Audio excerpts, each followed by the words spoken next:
5 बजे के पुरुषार्थ से क्या हुआ बाबा का, ब्रह्मा बाबा का, लास्ट तक उनकी अवस्था ऐसी थी कि सबको महसूस होता था बाबा चल नहीं रहा है, जैसे उड़ रहा है। बाबा के पैर जमीन पर नहीं हैं, जैसे जमीन से ऊपर हैं। बाबा में लाइट बढ़ती गई बढ़ती गई। आप अपनी लाइट को चेक कर लो। अगर याद अच्छी है तो हमारी लाइट कितनी बड़ी है। क्या ऐसी अवस्था है? पैमाना भी, सर्च लाइट भी बाबा चेक भी कराता है अमृत वेले। कितने टाइम से बैठते हो बताओ? 4 बजे कोई बताओ। ये तो भक्तों वाली याद हुई। भक्त घंटे लाते हैं हमारे यहाँ तो 4 बजे। कैला देवी का मंदिर है पीछे ही, वो 3:30 बजे से कर देते हैं राधा रमण गोपाल जी हैं। और आपका वो 3:30 बजे से स्टार्टिंग कर देते हैं और हम कह रहे हैं हम 4 बजे। 4 से फिर कितना देर याद करते हो? पौना घंटा, 1 घंटा भी नहीं हुआ। और यहाँ याद चाहिए 8 घंटे। और कम से कम पुण्य याद तो होनी ही चाहिए। 1 घड़ी आधी घड़ी, आदि में पुण्य याद, तुलसी सुमिरन राम को हरै कोटि अपराध। तो यहाँ बाबा के हिसाब से पौना 8 घंटे में पौना कितना हुआ बताओ? 2 घंटे हुआ ना। तो आपकी तो पौनी घंटा हो रही है, फिर कैसे काम चलेगा? तो याद कितने समय से होनी चाहिए सभी की? सब अपने अपने ऊपर अटेंशन दें। कम से कम 3 बजे से, 3 बजे से बैठना स्टार्ट करो। 3 बजे नींद पूरी हो जाती है। अगर 10 बजे भी सोए हैं तो भी, और 10 बजे तो हमें लगता है सो ही जाते हैं, फिर उसके बाद क्या करते हो बताओ? ये तो हमारे भक्ति में भी उठ जाते हैं 3 बजे से। नहाएंगे धोएंगे, फिर 4 बजे से मंदिर में जाके घंटा बजाएंगे, देवी जी को स्नान कराएंगे। अब वो भक्त तो देवी जी को स्नान करा रहे हैं, देवियाँ सोई पड़ी हैं। बताओ क्या वरदान दोगे? जब आप सर्वशक्तिमान से शक्ति ही नहीं लोगे तो उन्हें क्या दे दोगे? ऐसा करना चाहिए? नहीं करना चाहिए। हमें 3 बजे से, भक्त के आने से पहले हमें तैयार होके बैठ जाना चाहिए। कम से कम मुंह धुलाई करके तो बैठ ही जाओ। वरदानी मूर्त सर्च लाइट देने का समय 2:30 बजे का है। ग्लोब को जो प्रकाश देने का समय है वो 2:30 बजे का है, क्योंकि 2:30 बजे भगत आत्मा नहीं जागती है। भगत आत्मा जागती है 3 बजे। और आप प्रकाश फैलाओ 2:30 बजे, तो उनको अनेक तरह के साक्षात्कार आपसे होंगे। बाबा प्रत्यक्ष होगा, प्रत्यक्ष होने का समय आ गया है और आप सोए पड़े हैं। अपनी कमजोरी हटाओ। कमजोरी हमारी होती है संकल्पों में, शरीर में पीछे आती है संकल्पों में। बाबा कहते हैं उमंग उत्साह हो तो तूफान भी तोहफा बन जाते हैं। ब्राह्मण जीवन के 2 पंख हैं, उमंग उत्साह। सो उन पंखों को लगाया नहीं है, साइड से रख दिए हैं।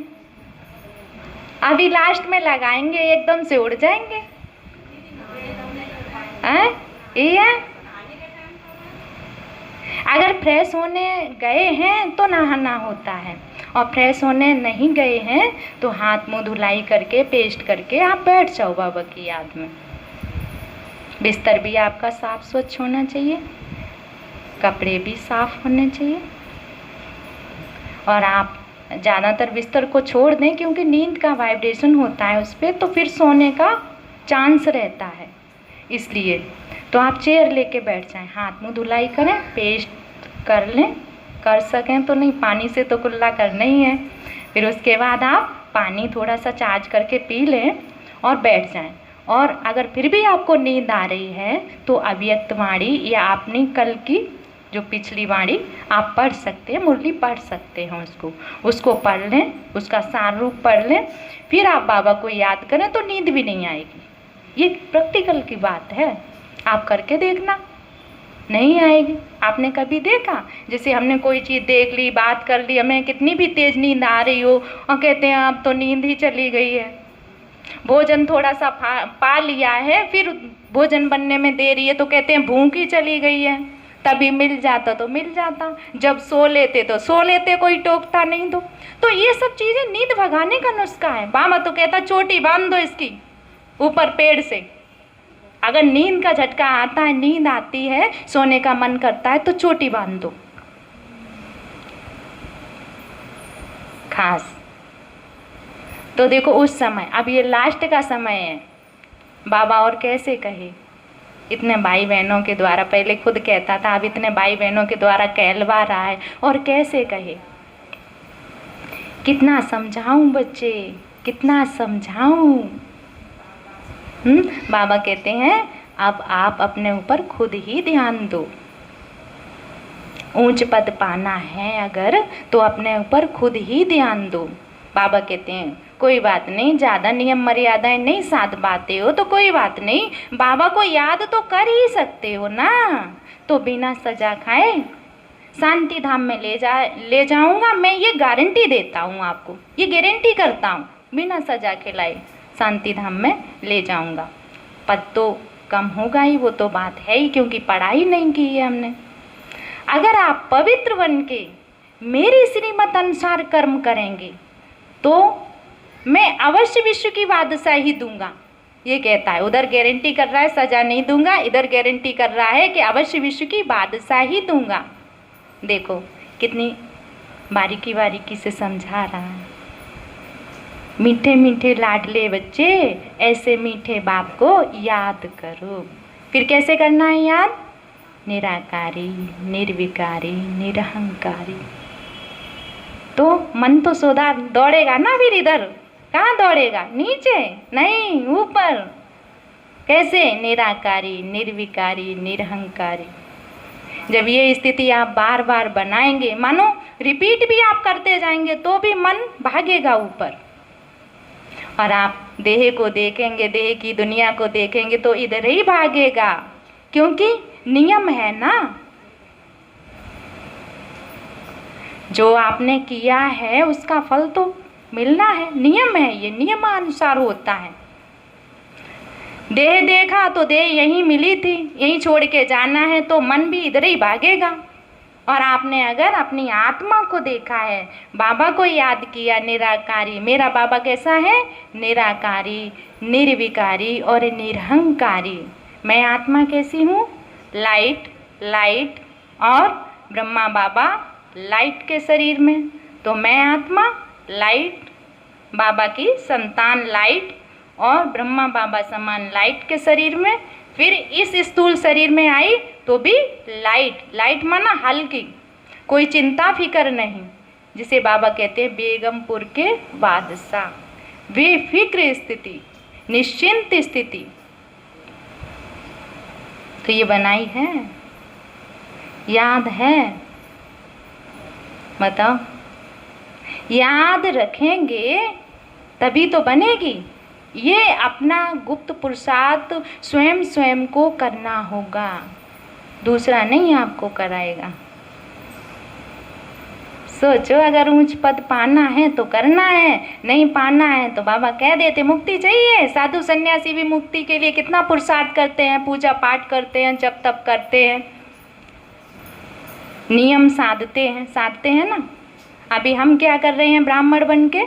बाबा ने कहा तुम्हें अपनी महिमा पता है? अपनी महिमा सुनाओ, सुनाओ अपनी महिमा। कल ही तो पूछा था, महिमा करो अपनी, क्या है आपकी महिमा?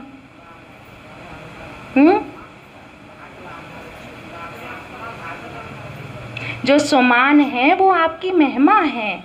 आप मस्तक मणि हो, आप बाबा के नैनों के नूर हो, आप पद्मा पदम भाग्यशाली हो। कल ही तो कहा उसने कि मैं पढ़ाता हूँ, तुम कितने भाग्यशाली हो, स्वयं भगवान निराकार बाप तुम्हें पढ़ाते हैं। बाबा ने मान का दुनिया मनुष्य मनुष्य को पढ़ाते हैं। तुम्हारा श्रृंगार किसके द्वारा हो रहा है? ज्ञान रत्नों से। सिर्फ बाबा के द्वारा हो रहा है, इसलिए तुम बाबा के नैनों के नूर हो। तुम ब्राह्मण कुल भूषण स्वदर्शन चक्रधारी आत्मा हो।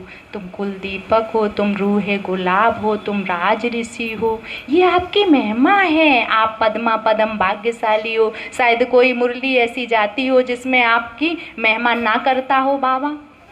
कहता है ना पद्मा पदम भाग्यशाली, हर मुरली में, रोज की मुरली रोज ही कहता है तुम्हारे तो कदम में पदम है, तुम तो पद्मा पदम भाग्यशाली, मेरे रूहे गुलाब बच्चे हो, कहता है। पर हम एक बार भी अगर अपने आप को याद दिलाते हो कि हमारे हर कदम में पदम है, हम पद्मा पदम भाग्यशाली बच्चे हैं, हम याद दिलाते हैं ऐसे अपने आप को? बताओ, दिलाते हैं? नहीं दिलाते हैं। दिन में कितनी बार याद रहता है? कौन कहता है मैं पद्मा पदम भाग्यशाली हूँ? और दिन में कितनी बार कहता है? बताओ। बाबा ने हमें बनाया है ऐसा। हम राज ऋषि हैं, हम तपस्वी हैं, तपस्वी मूर्त आत्मा हैं, हम विश्व कल्याणी हैं, हम मास्टर सर्वशक्तिवान हैं। वो भी मास्टर सर्वशक्तिवान माना क्या होता है उसका अर्थ मास्टर सर्वशक्तिवान का? सर्वशक्तिवान की संतान मैं आत्मा मास्टर सर्वशक्तिवान हूँ। उसका अर्थ क्या है? उसका अर्थ माना बाप समान हूँ। और बाप समान कैसे होते हैं? अभी नहीं उठेंगे, थकान है, अभी तो और सोएंगे, 4 बजे उठेंगे, 5 मिनट बाद उठेंगे, आध घंटा और सो लेते हैं। कैसे चलता है मास्टर सर्वशक्तिवान? ऐसे नहीं। ब्रह्मा बाबा ऐसे ही चला था? नहीं, ऐसे नहीं चला था। बाबा तो ना कभी चश्मा अंत तक नहीं पहना और कभी टेक लेके नहीं बैठा, आधार नहीं बनाया किसी चीज को। स्वयं आधार बने लेकिन आधार नहीं बनाया खुद, किसी चीज को अपना आधार नहीं। सिर्फ बाबा एक आधार मेरा। कौन है आधार? शिव बाबा। अपना बल किसे बनाया? परमात्मा शिव को अपना बल बनाया। और हम किसे अपना बल समझ लेते हैं। ये भाई है ना, ये भी हमारे बल हैं, ताकत है। ये बहन है, बच्चे हैं, पति हैं, ये मेरी बल है ना, ये कर देंगे सारा कुछ कार्य। लेकिन बाबा का क्या रहा? बाबा सब करा लेगा। निमित्त आत्माओं के द्वारा बाबा सब कुछ करा लेगा, क्योंकि कौन है? सत्य की स्थापना करने वाला करा रहा है, स्वयं शिव बाबा करा रहा है, हम निमित्त आत्माओं के द्वारा। इसलिए मेरा बल एक, मेरा राम, परमात्मा राम। इसीलिए देखो भक्ति में कहा है बलराम। तो ऐसे हम बल अपना बना के चलें उस परमात्मा राम को। कोई भी कार्य करते हैं हमें हमारा बल याद आना चाहिए, हमें हमारा बाबा याद आना चाहिए। अकेले में भी ध्वन लगाएं, बाबा बाबा बाबा, जैसे मेरे अंदर गूंजने लगी है। जैसे ओम ध्वनि गुंजायमान होती है, ऐसे बाबा बाबा की ध्वनि हमारे अंदर गूंज रही है। और गूंजने से क्या होता है? एक ऑरा तैयार होता है, एक चक्र तैयार हो जाता है आपके चारों तरफ, एक ऑरा, पॉजिटिव एनर्जी। और वो वायुमंडल में शुद्धता फैलाती है। कहीं दुर्गंध आती हो तो क्या करते हैं हम? उस दुर्गंध को हटाने के लिए एक तो वहाँ सफाई करते हैं, जो कुछ गंदगी पड़ी है उसको हटा देते हैं। दूसरा, हम अगरबत्ती सुगंधित लगा देते हैं, तो वहाँ की जो भी महक है, दुर्गंध है, वो समाप्त हो जाती है और वायुमंडल, वहाँ का वातावरण सुगंधित हो जाता है। तो बाबा ने कहा क्या करना है आपको? कौन से अस्त्र शस्त्र दिए थे कल? बाबा ने कहा तुम्हें ज्ञान और योग के अस्त्र शस्त्र धारण करने हैं, है ना। और अशांति की बदबू भगानी है तो बास धूप जगाओ। ये देखो, ये पॉइंट, ये मुरली ऐसे सुना करो कि मुरली में अब बाबा क्या, किस तरफ इशारा दे रहा है, अब कहाँ ले जा रहा है, क्या दिखा रहा है, कौन सी बात समझा रहा है। ये नहीं, मुरली तो हमने सुन ली, बस नियम पूरा हुआ, चलो अब तो ऊंच पद मिल ही जाएगा। मुरली अगर हमने रसीले, रस कैसे पिया जाता है? आपने भागवत वालों से सुना है जो शास्त्री लोग होते हैं, व्यास होते हैं, वो सुनाते हैं भागवत क्या चीज़ है, तो कहेंगे बड़ा रसीला फल है, रसदार फल है, इसमें गूदा नहीं है, इसमें बीज नहीं है, इसमें छिलका नहीं है, जरा सा ऐसे उंगली लगाओ, टच करो और रस ही रस है, इतना रसीला। और रस पिया जाता है कैसे? घूट घूट करके, घूट घूट करके, एकदम से नहीं पिया जाता है, घूट घूट करके, उसको शक्ति भर भर के, माना जितना आप धीमे धीमे पिएंगे उतना ही वो आपको ताकत देगा। सुना आपने? कभी सुनना, भागवत टीवी पे चलती रहती है, बड़े बड़े व्यास महात्माओं की, आप सुनना उसको। तो क्या कहता है भागवत की महिमा में, क्या कहता है? यहाँ भगवान क्या कह रहे हैं? मैं साक्षात ये गीता का ज्ञान सुना रहा हूँ मुरली के माध्यम से। अब यहाँ साक्षात सुना रहा है, वहाँ वेद शास्त्र तो मनुष्यों द्वारा लिखे हुए हैं, उनकी महिमा वो लोग कितनी कर रहे हैं और कितनी प्रेम से सुन रहे हैं। यहाँ हम मुरली कैसे सुन रहे हैं?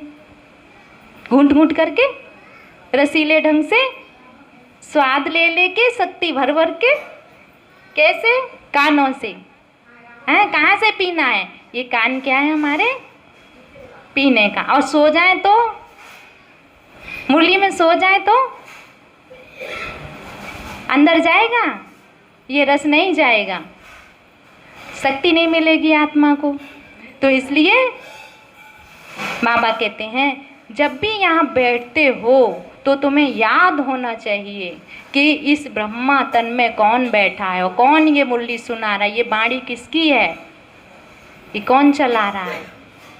ये डायरेक्ट परमात्मा के महावाक्य हैं। इस तरह से मैं आत्मा शिव बाबा की संतान हूँ, बिंदु बाबा की बिंदु मैं संतान। बाबा किससे बात कर रहा है? रूहों से। रूहों का बाप रूहों से बात करता है, ऐसे ही कहते हैं ना, रूहानी बच्चे। तुम्हें याद है सृष्टि पे चक्र कैसे लगाया? समझाता है तो याद होना चाहिए। हम शरीर नहीं है, अभी कौन शरीर के अंदर बैठे हैं, हम रूहें बैठे हैं और रूहानी बाप हमारे सम्मुख बैठा है। इसीलिए हमारी बुद्धि कहीं भटकनी नहीं चाहिए, हमें नींद का झटका नहीं आना चाहिए। झटका कब आता है? जब हमारा ध्यान और तरफ चला जाता है और बाबा में नहीं होता है, तब जब हमें बाबा याद नहीं होता है। हमेशा याद रखो कि हमारे ऊपर सर्वशक्तिवान बाप की छत्र छाया है। मैं शिव बाबा की छत्र छाया में सेफ हूँ, सुरक्षित हूँ। जो फरिश्ता रूप का होता है ना, जैसे 5 स्वरूपों का जो अभ्यास होता है, उसमें फरिश्ता रूप का जो अभ्यास होता है उसमें क्या कहते हैं? याद है क्या कहते हैं उसमें? स्वदर्शन चक्र घुमाते हो? कोई घुमा के सुनाए? घुमाए सुदर्शन चक्र? बताओ। पहला स्वरूप आपका क्या कर रहा है? हैं? निराकारी में आत्मा, परम धाम में ज्ञान सूर्य शिव बाबा के सम्मुख हूँ। और बाबा से शक्तियाँ कहाँ आ रही हैं? सम्मुख हूँ माना आमने सामने हूँ, तो शक्तियाँ किस पे पड़ रही हैं? आत्मा पे। तो मैं आत्मा कैसी हूँ? बाप समान हूँ, बाप समान बन गई हूँ। फिर सेकंड रूप आपका